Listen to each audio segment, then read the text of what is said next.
Assalamualaikum warahmatullahi wabarakatuh.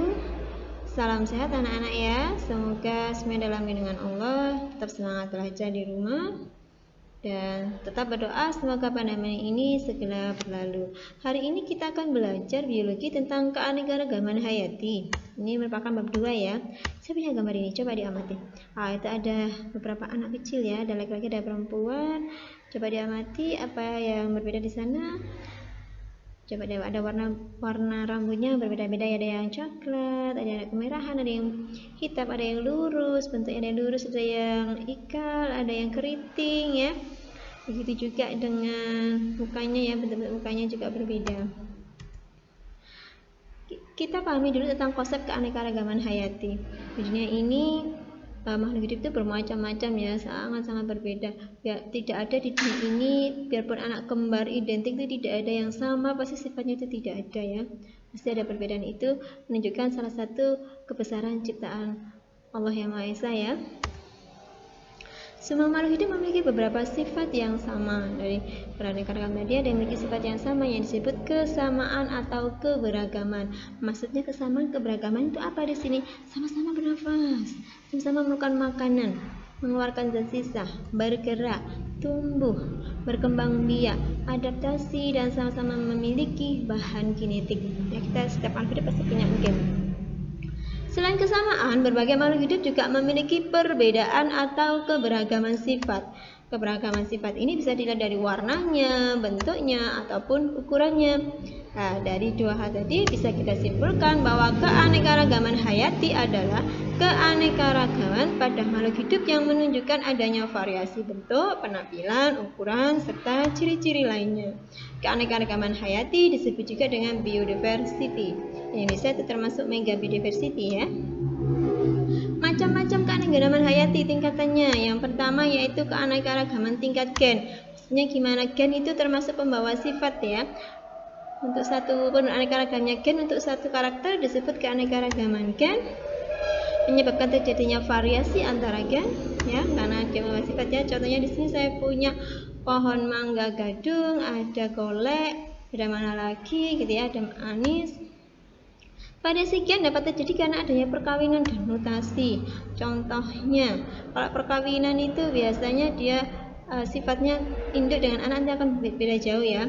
Terus kalau mutasi biasanya dia akan menciptakan fetus-fetus baru, itu bisa karena mutasi gen, rekayasa genetik, kita hibridasi lah, itu bisa. Contoh lain keanekaragaman hayati, variasi pada tanaman padi. Nah, macamnya banyak, padi itu ada raja lele, cisadane, pandan wangi, dan masih banyak lagi ya.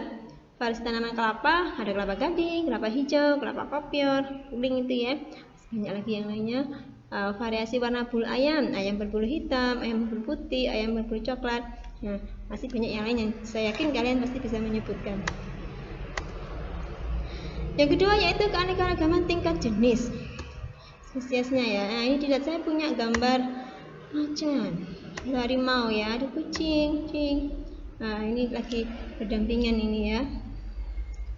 Nah, coba amati itu. Keanekaragaman tingkat jenis itu menunjukkan variasi yang terdapat pada berbagai jenis atau spesies dalam genus yang sama. Perbedaan-perbedaan sifat tadi adanya perbedaan faktor pengatur gen yang terdapat pada individu. Dia sangat mudah diamati karena perbedaan ini yang sangat mencolok. Coba dilihat antara harimau, kucing-kucing ini ya, coba. Dia genusnya sama ya. Coba lihat ciri-cirinya, dia sangat mencolok sekali. Tapi dia dimasukkan ke dalam kelompok apa? Karnivora ya. Cenderung tinggi pada komunitas yang sudah lama terbentuk. Contohnya ada kelompok tanaman dikotil. Pada tanaman dikotil ada kedelai, ada kacang tanah. Coba dilihat, jenisnya kan sama ya, bentuknya mencolok sama, spesiesnya yang berbeda. Kelompok serangga, nyamuk dan lalat, coba diamati. Terus kelompok aves, itik ayam, burung angsa, jenisnya sama ya. Kelompok palem, dan yang lainnya. Yang ketiga yaitu tingkat keanekaragaman ekosistem. Nah, kalau ekosistem itu biasanya dia berhubungan dengan lingkungannya, interaksi dengan lingkungannya, baik berupa faktor biotik ataupun abiotik, dia akan membentuk ekosistem. Nah, kalau biotik adalah faktor-faktor yang meliputi makhluk hidup.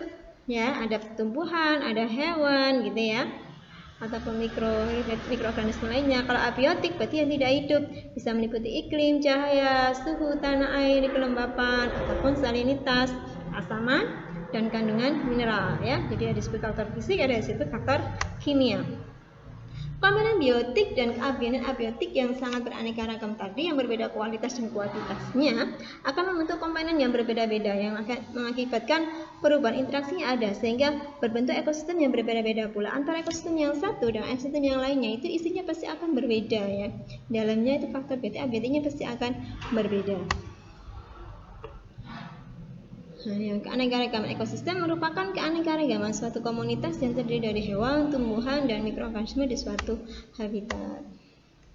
Ekosistem utamanya itu ada dua, ada ekosistem daratan dan air ya. Kalau daratan, contohnya ada tundra. Tundra ini cirinya vegetasi rumput dan lumut kerak, biasanya ada di Rusia. Taiga, dia cirinya vegetasi hutan hujan jarum konifer, adanya di Alaska dan Kanada. Padang rumput, cirinya vegetasi tanpa pohon, tumbuhan berupa rumput. Kalau sabana, vegetasi padang rumput dan pepohonan ya, banyak di Asia dan Indonesia ini. Hutan hujan tropis, nah di sini juga punya. Cirinya dia vegetasi tumbuhan hijau sepanjang tahun, banyak pohon tinggi, cirinya sangat banyak dan terdapat tumbuhan yang menempel atau epifit dan tumbuhan yang memanjat pohon lainnya liana. Indonesia ini banyak ya. Yang kedua itu ekosistem perairan. Nah, ekosistem perairan ini pun dibagi dua. Ada ekosistem air tawar, cirinya dia kadar garamnya rendah, suhunya rendah, paparan cahaya mataharinya kurang ya. Aliran air dan dipengaruhi oleh iklim serta cuaca. Kalau ekosistem air laut, kadar garamnya tinggi, salinitasnya tinggi. Ekosistem lautnya tidak dipengaruhi oleh iklim dan cuaca. Jadi dia tidak pengaruh oleh iklim dan cuaca. Arus laut yang selalu berputar timbul karena perbedaan temperatur dan perputaran bumi. Dan masih banyak lainnya ya. Oke, saya rasa cukup sampai di sini pembahasan hari ini. Kurang lebihnya saya mohon maaf. Sampai ketemu di pertemuan selanjutnya. Saya akhiri. Assalamualaikum warahmatullahi wabarakatuh.